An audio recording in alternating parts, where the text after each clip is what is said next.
Good morning, students. How are you? I hope you will be quite well. Welcome to my class. Students, आज मैं आपके लिए बहुत ही प्यारा, बहुत ही कॉमन टॉपिक जो 8th से लेकर 12th तक के सभी स्टूडेंट्स के लिए बेहद ख़ास है, उससे एक्सप्लेन करने वाला हूँ। और वो टॉपिक है लेटर राइटिंग।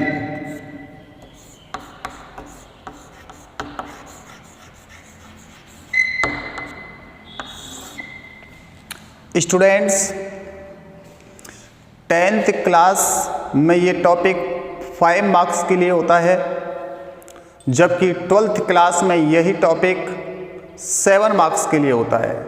बहुत प्यारा टॉपिक है, अच्छा है। आज मैं आपके सामने अपने व्यूज लेटर राइटिंग विषय के ऊपर रखता हूँ। स्टूडेंट्स, सबसे पहले हम डिफाइन करते हैं कि what is a letter writing. हमारे दिमाग में क्वेश्चन आता है कि व्हाट इज अ लेटर। जी हाँ, क्वेश्चन आता है व्हाट इज अ लेटर। एक पत्र क्या होता है? Students, different people have different views on letters. What according to me,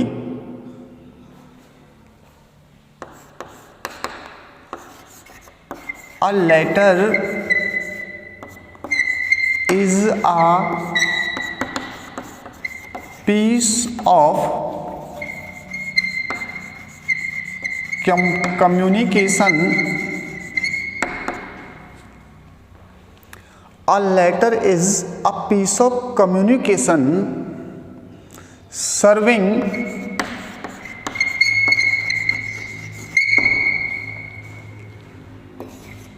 a purpose of the writer.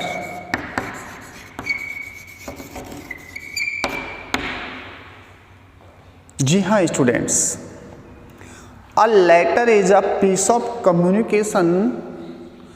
एक पत्र जो होता है कम्युनिकेशन का एक ऐसा टुकड़ा होता है, serving a purpose of the writer, जो उसके राइटर के उद्देश्य को सामने रखता है। और कुछ लोग यूं भी कहते हैं, a letter,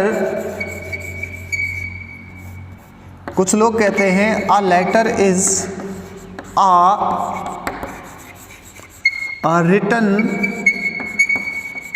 conversation between the two parties। एक पत्र जो होता है वो दो पार्टीज के बीच जो रिटन कन्वर्सेशन होती है वह होता है। वन थिंग मोर, कुछ लोग ये भी कहते हैं a letter is a written और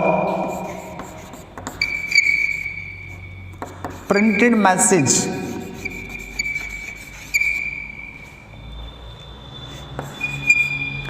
on a paper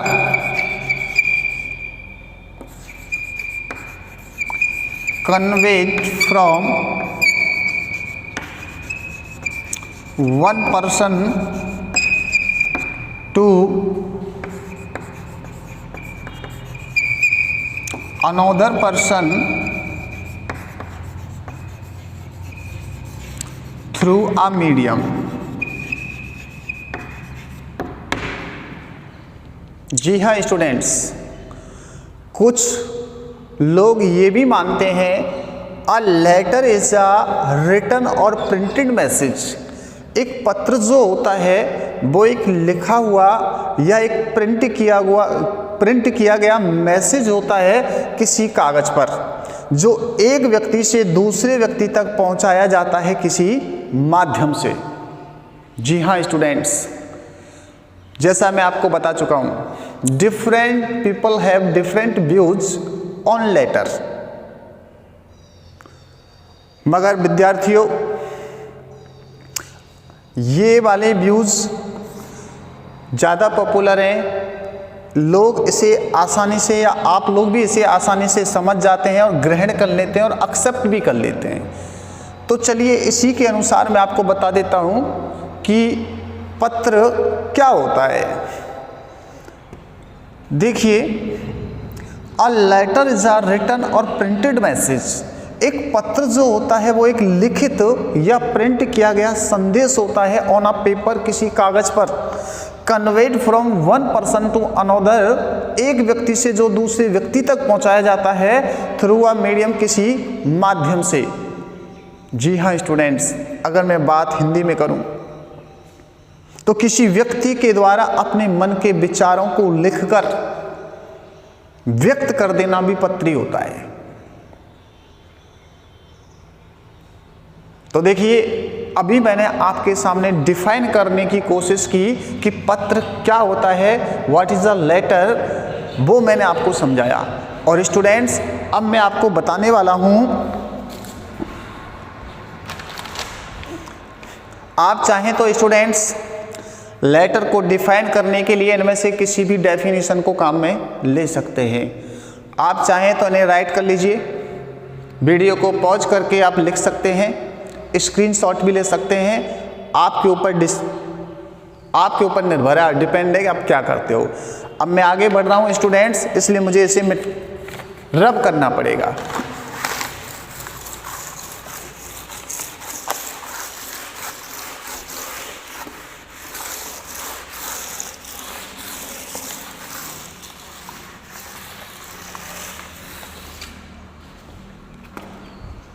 so students, मैंने अभी आपको एक्सप्लेन किया कि एक पत्र जो होता है वो एक रिटन,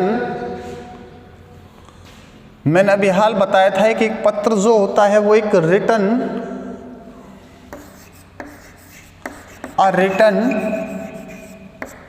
और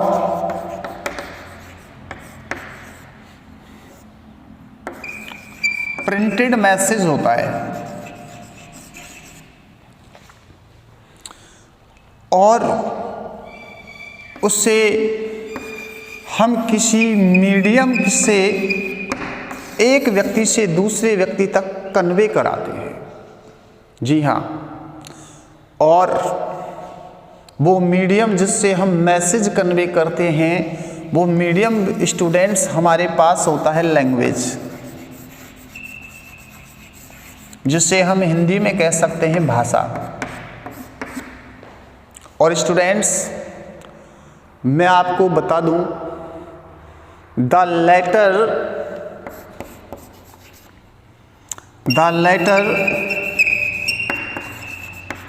can be classified. The letter can be classified into two types. The letter can be classified into two types on the basis of language. जी हाँ, लैंग्वेज के आधार पर, भाषा के आधार पर हम पत्रों को दो पार्ट्स में डिवाइड कर देते हैं। जी हाँ, first part is known as formal letters,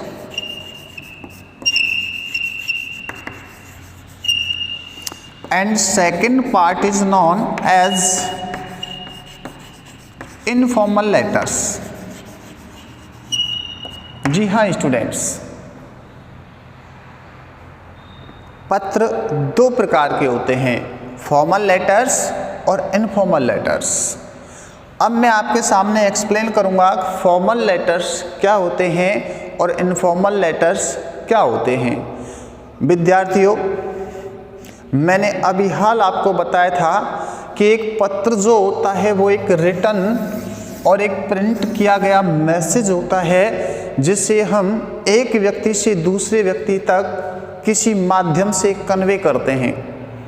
और जब हम पत्र को कन्वे करते हैं या हम हमारे विचारों को एक व्यक्ति से दूसरे व्यक्ति तक पहुंचाते हैं तो एक माध्यम और होता है जिसकी हमें आवश्यकता पड़ती है, उसे हम कहते हैं लैंग्वेज यानी कि भाषा। और विद्यार्थियों, इस लैंग्वेज भाषा के आधार पर ही हम लेटर्स को 2 पार्ट्स में डिवाइड करते हैं। फर्स्ट पार्ट फॉर्मल लेटर्स कहलाता है और सेकंड पार्ट को हम इनफॉर्मल लेटर्स कहते हैं। आपको इनके नाम मात्र से इनके बारे में पूरी डिटेल पता चल सकती है। देखिए, फॉर्मल लेटर्स जैसा कि नाम से ही पता चलता है, नाम से नहीं तो आप इसका मीनिंग समझेंगे, इसका अर्थ समझेंगे तो स्टूडेंट्स, फॉर्मल का शाब्दिक अर्थ होता है औपचारिक। जी हाँ, फॉर्मल का शाब्दिक अर्थ औपचारिक होता है और इनफॉर्मल का शाब्दिक अर्थ अनौपचारिक होता है। आपको समझने में इजी लगे, मैं दूसरे पैटर्न से इसे लिख के आपके सामने एक्सप्लेन करता हूं। देखिएगा,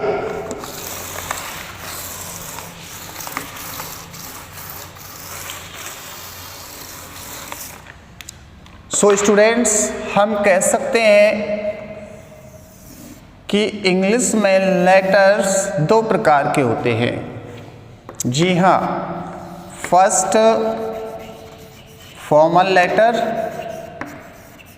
और दूसरा जो पार्ट होता है वो होता है इनफॉर्मल लेटर्स।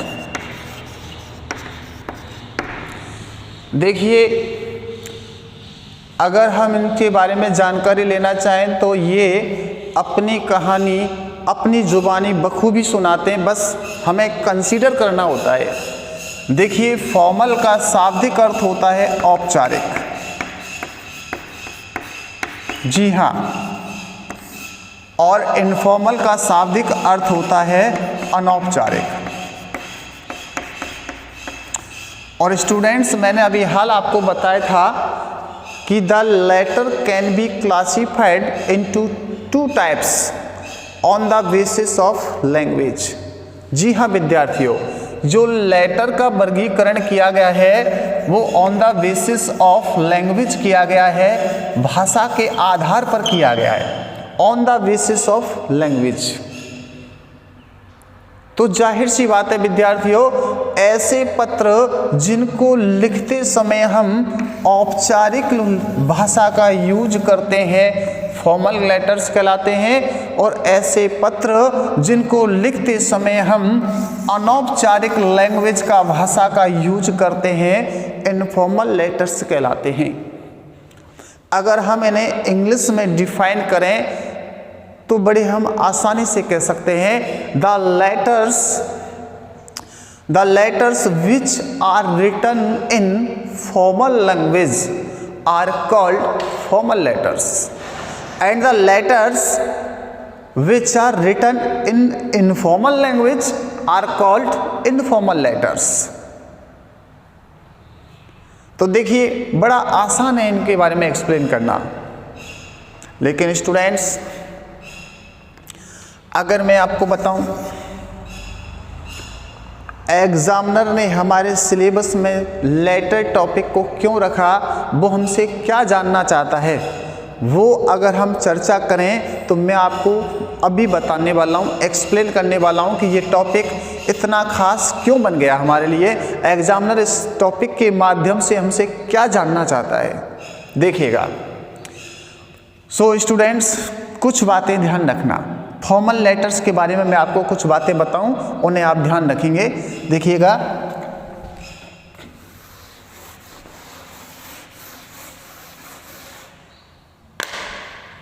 स्टूडेंट्स देखिए, आप फॉर्मल लेटर्स के बारे में आपको ब्रीफ बहुत ही छोटी सी जानकारी दे रहा हूं। जी हाँ, देखिए, फर्स्ट ये जो होते हैं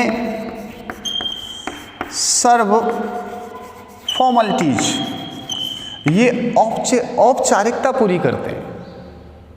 जी हाँ, ये बिल्कुल औपचारिकता पूरी करते हैं। अगर हम इनफॉर्मल लेटर्स की बात करें स्टूडेंट्स, ये हम कह सकते हैं क्रिएट पर्सनल मेमोर। जी हाँ स्टूडेंट्स, ये एक आत्मीयता को थोड़ा बढ़ाते हैं। इसीलिए अगर आप स्टूडेंट्स पहले भी पढ़ चुके हैं तो आपको याद आ रहा होगा कि इनफॉर्मल लेटर्स को हम पर्सनल लेटर भी कहकर पुकारते हैं। जी हाँ, ये पर्सनल लेटर्स भी कहलाते हैं। क्यों? क्योंकि ये जो होते हैं क्रिएट पर्सनल मेमोर, ये आत्मीयता को बढ़ाते हैं और एक तरीके से आत्मीय संबंध जोड़ने के काम आते हैं। और स्टूडेंट्स दूसरी बात मैं आपको बताऊं, फॉर्मल लेटर्स जो होते हैं ये शॉर्ट होते हैं, छोटे होते हैं, ब्रीफ होते हैं एंड टू द पॉइंट होते हैं।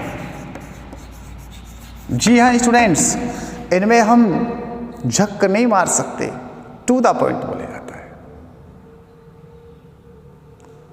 या और भी मैं बात करूं स्टूडेंट्स, ये जो होते हैं बिल्कुल प्रिसाइज होते हैं और directly addressing the concern issue. जी हाँ, ये बहुत ही छोटे होते हैं और ये सीधे सीधे जो संबंधित मुद्दा होता है उस पर बात करते हैं। इनफॉर्मल लेटर्स के बाद लिए बात करूं स्टूडेंट्स, तो ये जो होते हैं don't have any concrete reason to write। जी हाँ स्टूडेंट्स, इन्हें लिखने के लिए हमारे पास कोई सॉलिड रीजन नहीं होता, बस यूं ही एक आत्मीय भेंट वार्ता हो जाती है बस। तो देखिए, ये छोटी छोटी सी बातें मैंने आपको बताई, लेकिन यदि मैं बात करूं स्टूडेंट्स, कई बार हमारे दिमाग में और भी क्वेश्चंस आते हैं, वो भी मैं आपके क्लियर कर देता हूं। आप चाहें तो स्टूडेंट्स ने नोट्स कर सकते हैं, वीडियो को पॉज करके लिख सकते हैं, और नहीं तो आप इन्हें कंसीडर तो ज़रूर करते हुए चलें। मुझे रब करना पड़ेगा क्योंकि मुझे आपको इनके बारे में बहुत कुछ बताना है, तो ज़रा ध्यान देना।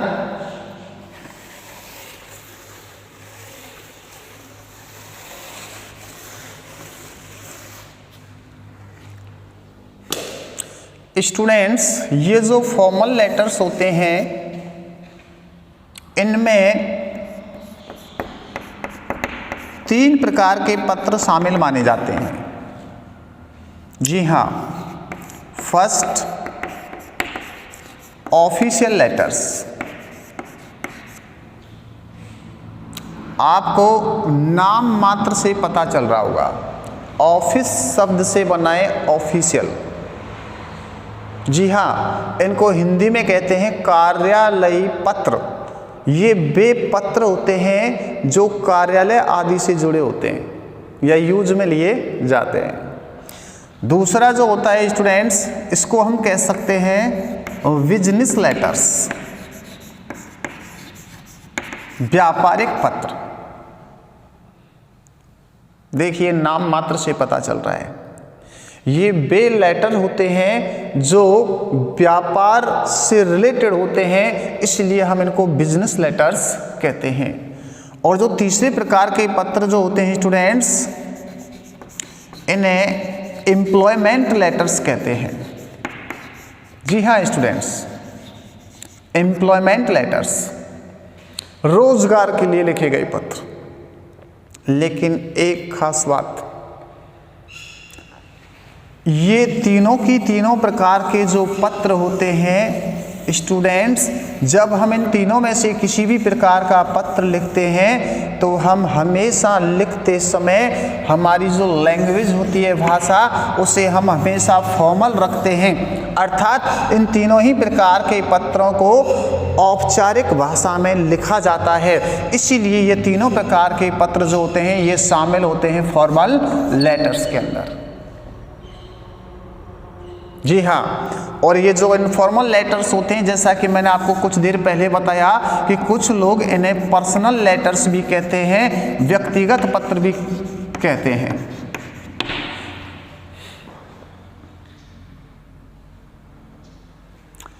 एक बात और मैं आपको बताऊं विद्यार्थियों, आपके दिमाग में क्वेश्चन हो सकता है कि ये पैदा हो रहे हों कि सर ये जो फॉर्मल लेटर्स होते हैं इन्हें हम चलो लिखते हैं,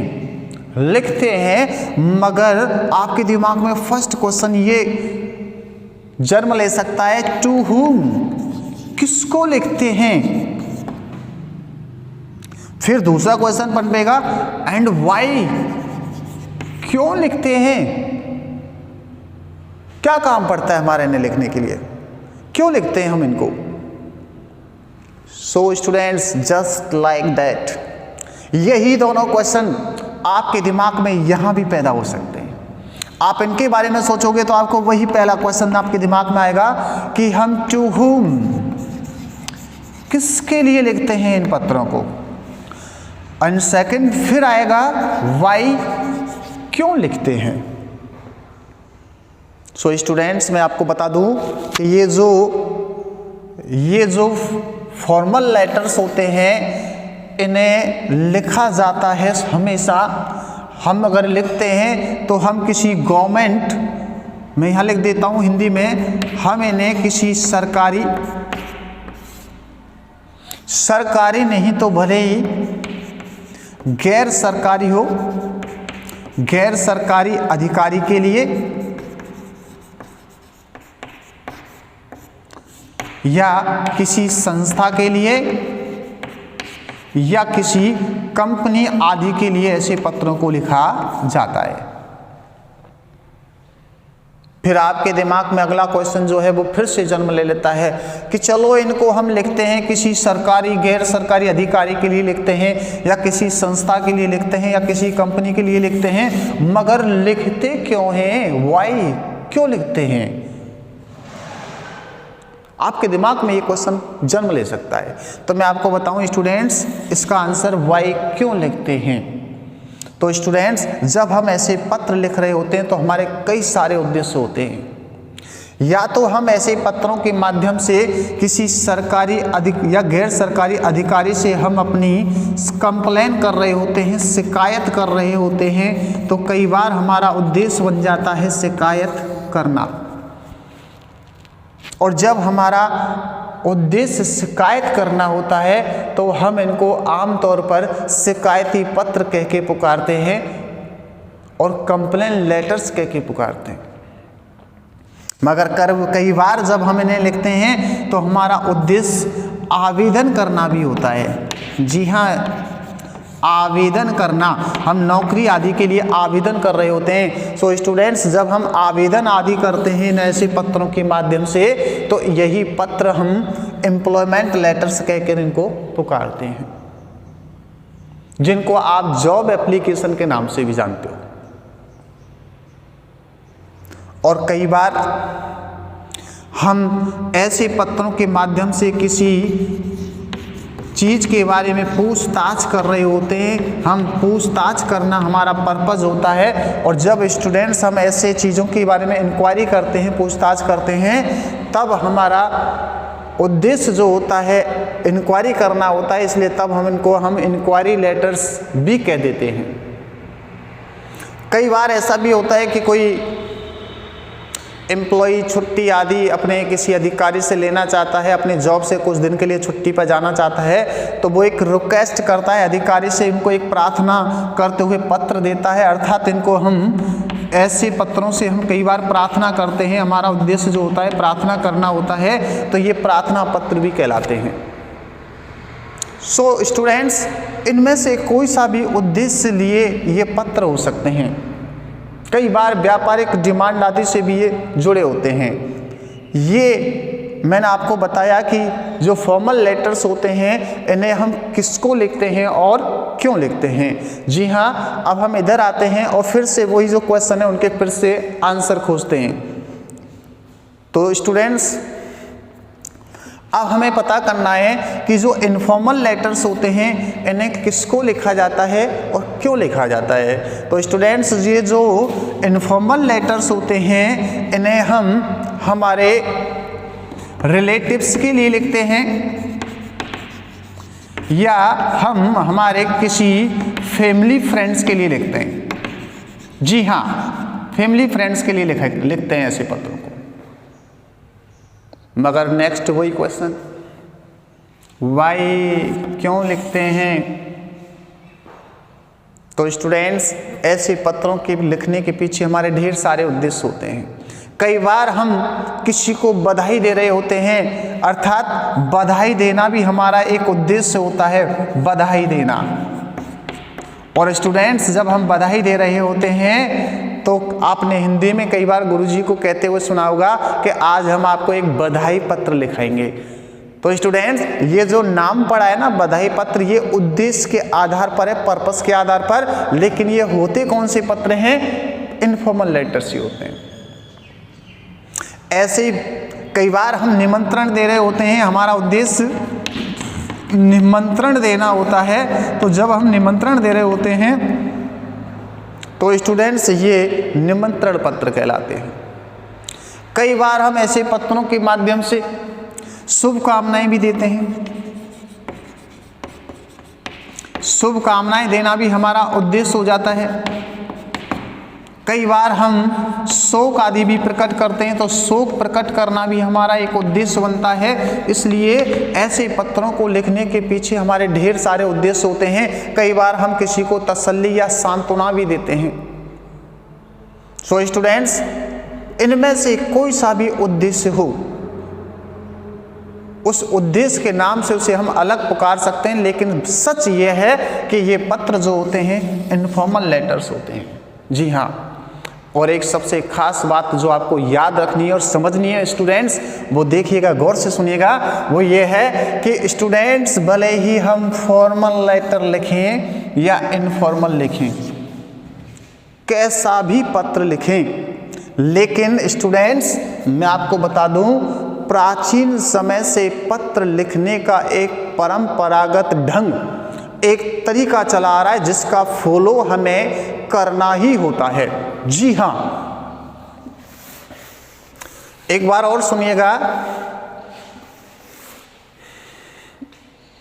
स्टूडेंट्स, लेटर हम भले ही फॉर्मल लिखें या इनफॉर्मल लिखें, किसी भी प्रकार का पत्र लिखें, लेकिन मैं आपको बता दूं प्राचीन समय से पत्र लिखने का एक बहुत ही ट्रेडिशनल वे चला आ रहा है। एक ट्रेडिशनल वे है, एक ट्रेडिशनल पैटर्न है। जी हाँ, पत्र लिखते समय पत्र लिखने का जो ट्रेडिशनल वे है, जो ट्रेडिशनल पैटर्न है, स्टूडेंट्स हमें उसका फॉलो करना ही होता है। हम हमारी मोनोपोली लागू नहीं कर सकते, मनमानी नहीं कर सकते। और एग्जामिनर हमसे यही जानना चाहता है, क्या विद्यार्थियों को पत्र लिखने का जो प्राचीन ट्रेडिशनल वे, जो ट्रेडिशनल पैटर्न है, जो अगर हम हिंदी में बात करें परंपरागत ढंग है, या अपन कहें कि जो परंपरागत तरीका चला आ रहा है पत्र लिखने का, क्या स्टूडेंट्स उसके बारे में जानता है?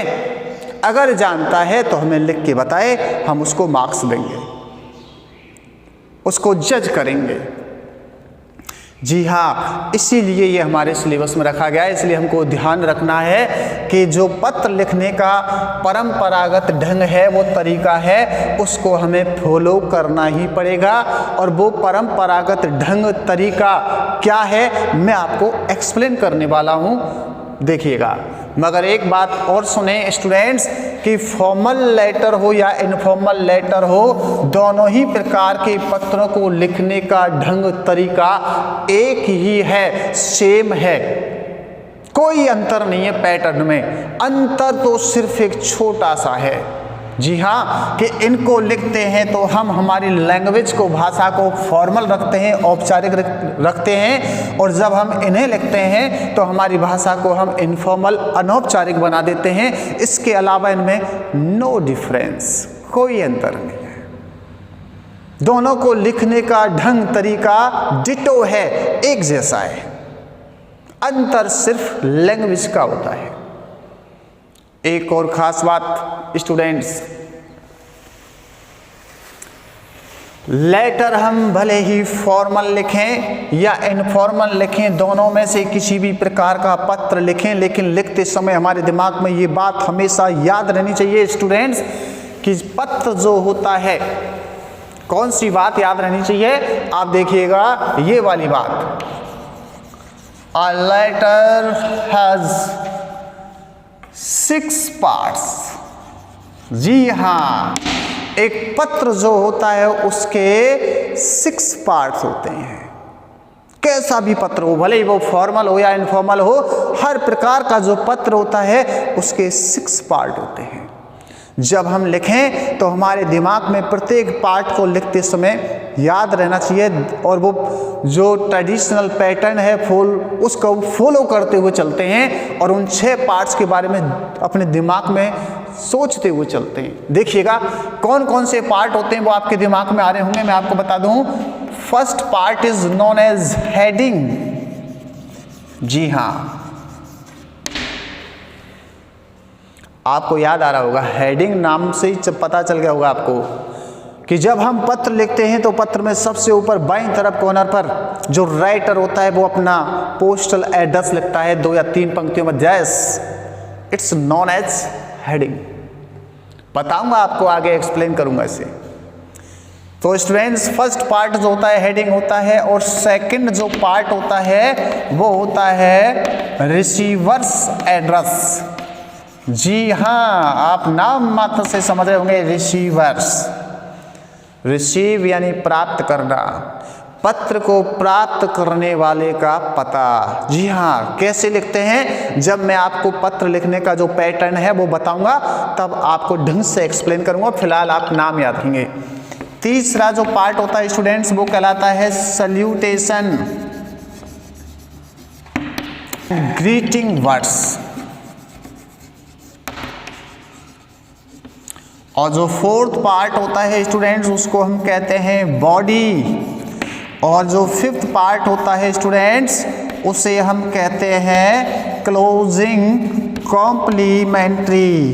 जी हाँ, और जो 6 पार्ट होता है स्टूडेंट्स उसे हम कहते हैं सब्सक्रिप्शन।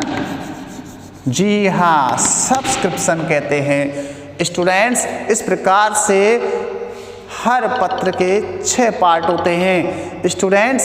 सबसे ज़्यादा महत्वपूर्ण पार्ट जो पत्र का होता है वो बॉडी होता है। इसके लिए सबसे ज़्यादा अंक निर्धारित होते हैं। बस यही एक पार्ट होता है जो हमें सेल्फ, खुद को तैयार करना होता है, और बस ये सबसे ज़्यादा अंक के लिए होता है। आप चाहें तो एक फनी मूड में ये भी कह सकते हैं कि बॉडी बनाओ और नंबर पाओ। जी हाँ, बॉडी ये ही होता है सबसे खास पार्ट।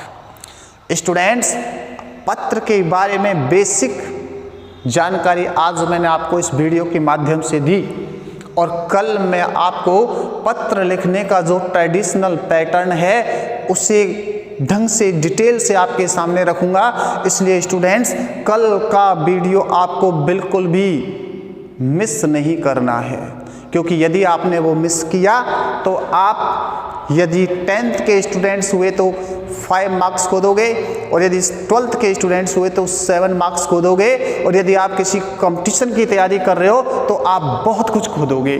जी हाँ स्टूडेंट्स, आई होप ये सारा कंसेप्ट आपने ढंग से कंठस्थ कर लिया होगा। तो अब आज के लिए मैं यहीं विराम देता हूँ, कल आपसे फिर मिलेंगे। सी यू।